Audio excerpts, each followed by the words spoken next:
اعوذ باللہ من الشیطان الرجیم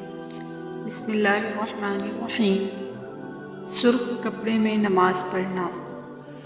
حضرت ابو جیفہ رضی اللہ تعالیٰ عنہ سے روایت ہے، انہوں نے فرمایا، میں نے رسول اللہ صلی اللہ علیہ وآلہ وسلم کو چمڑے کے ایک سرخ خیمے میں دیکھا، اور میں نے یہ بھی بچشم خود ملاقات کیا کہ جب حضرت بلال رضی اللہ تعالیٰ عنہ رسول اللہ صلی اللہ علیہ وآلہ وسلم کے وضو سے بچا ہوا پانی لائے تو لوگ اسے دست بدست لینے لگے، جسے اس میں سے کچھ مل جاتا وہ اسے اپنے چہرے پر مل لیتا، اور جسے کچھ نہ ملتا وہ اپنے پاس والے آدمی کے ہاتھوں سے تری لے لیتا۔ پھر میں نے حضرت بلال رضی اللہ تعالیٰ عنہ کو دیکھا کہ انہوں نے ایک نیزہ اٹھا کر زمین میں گاڑ دیا، اور نبی صلی اللہ علیہ وآلہ وسلم ایک سرخ جوڑا زیب تن کیے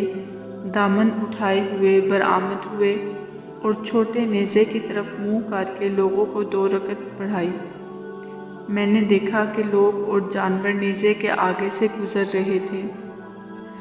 سرخ رنگ کے کپڑے استعمال کیے جا سکتے ہیں اور اس میں کوئی ممانعت نہیں، بشرطیہ عورتوں اور کفار سے مشابہت نہ ہو۔